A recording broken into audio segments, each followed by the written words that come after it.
চিতু দাদু লাঞ্চ সেরে বেশ একটা মাধ্যম দিচ্ছে, এই সুযোগে স্বর্গে ঢুকে পড়ি। অনেকদিন ধরে দুই দিকের মাঝে ঝুলে ঝুলে ঝুল ভরান্তে হয়ে গেছি গো।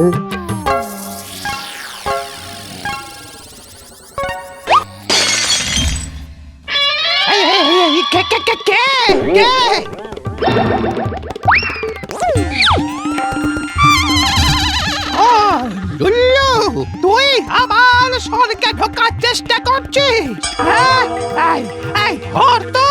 ওকে ধরে একদম ভূষণ্ডের মাঠ পার করে দিয়ে আয় তো। বাবারি, আমি আর রাখবো না, আমাকে ছেড়ে দাও চিতু দাদু, বাবারি ছেড়ে দাও প্লিজ, বাবারি। হেইয়ো মারে হেইয়ো।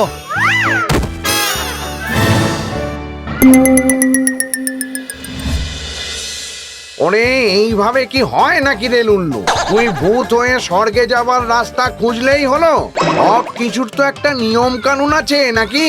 ও দেখো কেটু, সব নিয়মিত তো একটা মানে পেছন দরজা আছে নাকি? মানে অফিস কাচারিতে যেভাবে টেবিলের তলা দিয়ে এইভাবে ছুড়ে দিল আমায়। সে তুই ঠিকই বলেছিস, সব নিয়মেরই একটা পিছনের রাস্তা আছে, কিন্তু সেটা জানে পণ্ডিত ভুজঙ্গধর চট্টারক গোলদার।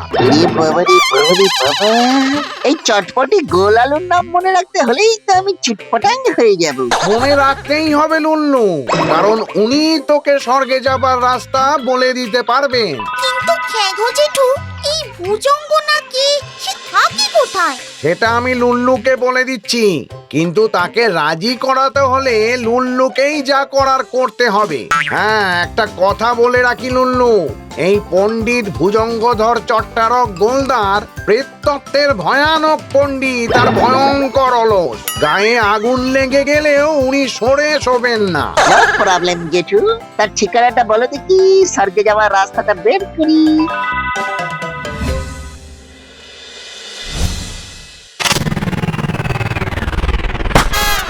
মানে আপনি কি জং ধরার চটপটি গোলালু স্যার?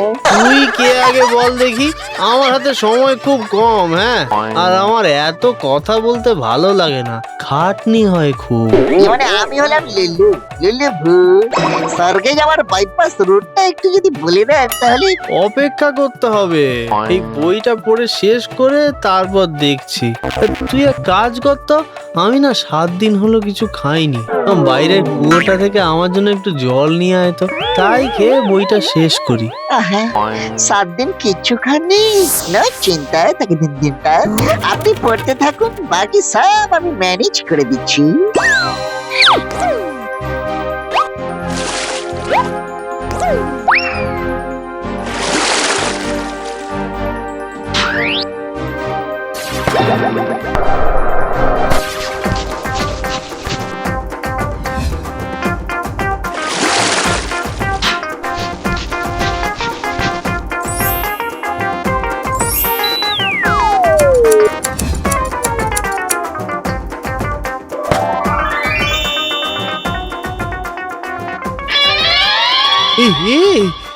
এটা কে? আমি নাকি? ও তাই বল। হ্যাঁ, অনেক কাল আগে আমি এরকমই দেখতে ছিলাম। বাহ, তুই তো বড় কাজের ছেলে দেখছি। এবারে টেনশন না, টেনশন না। ওরে বাবা, এত খাবার কে খাবে? সে তো অনেক খাটনি।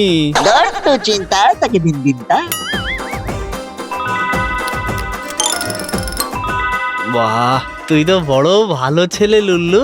হ্যাঁ, এই তা তুই যেন কি জানতে চাইছিলিস আমার কাছে? স্বর্গে যাওয়ার রাস্তাটা আমাকে বলে দিতে হবে জংধরা স্যার। ও, স্বর্গে যাওয়া? আচ্ছা, আমি এই বইটা শেষ করেই তোকে বলে দিচ্ছি। হ্যাঁ, একটু দাঁড়া, ঠিক আছে? হ্যাঁ, এইবার তো সব কাজ আমি করে দেবো। শোন, এইভাবে স্বর্গে যেতে গেলে তোকে একজন জীবন্ত মানুষকে জোগাড় করতে হবে, যে নিজে থেকেই স্বর্গে যেতে রাজি। সে যদি স্বর্গে যায় তাকে তো ঢুকতে দিতেই হবে, তার সাথে সাথে তুইও টুক করে স্বর্গে ঢুকে পড়বি, ব্যাস মিটে গেল। বাহ, প্ল্যানটা তো ভালো। এমন একজনকে জোগাড় করতে হবে যে নিজে থেকেই স্বর্গে যেতে চায়, তাই তো?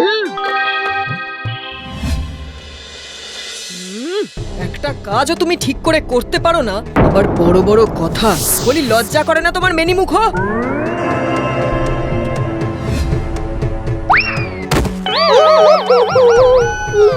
এইভাবে ঘরের জিনিস কেউ ছুঁড়ে মারে? বেশ করেছি। হুম? আমার আর বেঁচে থাকার কোনো ইচ্ছে নেই রে।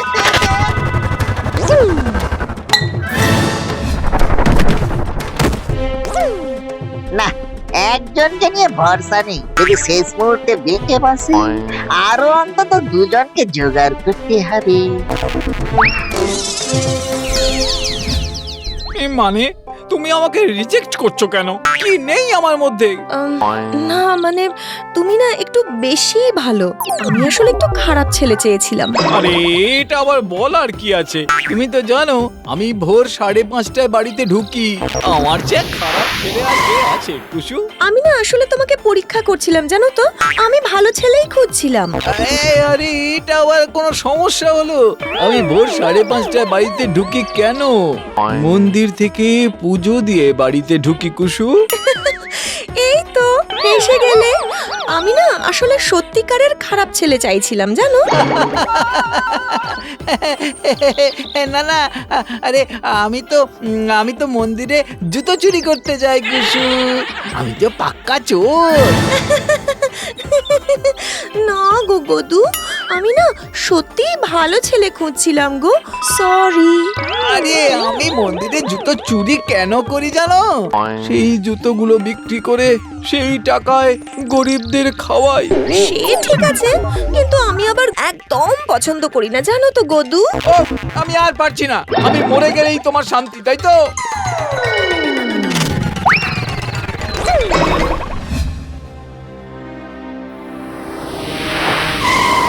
আমার কি নরকেও জায়গা হবে না?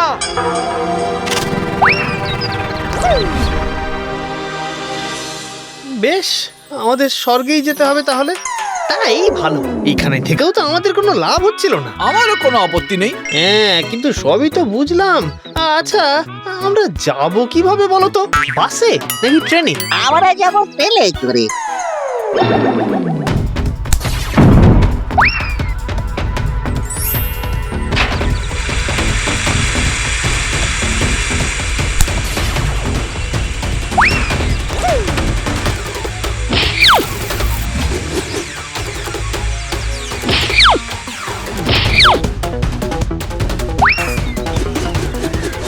বাবারে, শুধুমাত্র তেলের ধাক্কায় এত দূর চলে এসেছি। আরে বাবা, তেলের কি কম জন নাকি? তেল দিয়ে মানুষ সব কিছু করতে পারে। কি হলো, স্বর্গে যাবে না? না না, আমার বউয়ের জন্যই সোনা নিয়ে গেলেই ও সব ভুলে যাবে, আর আমি তাতেই সুখী। স্বর্গের চেয়ে সোনা ভালো, আমি আর যাব না। ভাগ্যে সারা দুজনকে এনেছিলাম। ঠিক আছে, কি আর করা যাবে। টাটা।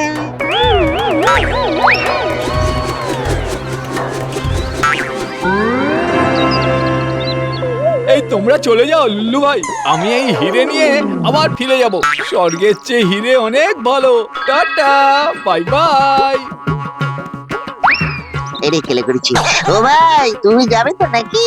হ্যাঁ, আমি যখন কথা দিয়েছি আমি ঠিক যাব। আমি স্বর্গে যেতে চাই।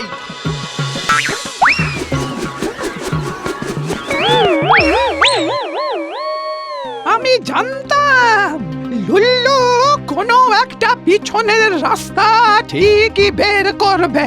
স্বর্গে জীবন্ত মানুষ যখন ঢুকেই পড়েছে, তখন তো আর উপায় নেই আটকাবার। আমিও ঢুকতে পারবো তার মানে?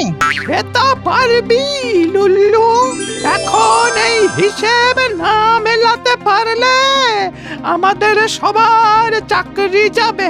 যাই হোক, এই যে আপনি এক কাজ করুন, গায়ে তো অনেক পাপ লেগে আছে। যান, আগে ওই দিঘিতে গিয়ে ডুব দিয়ে স্নান করে আসুন। আচ্ছা বেশ।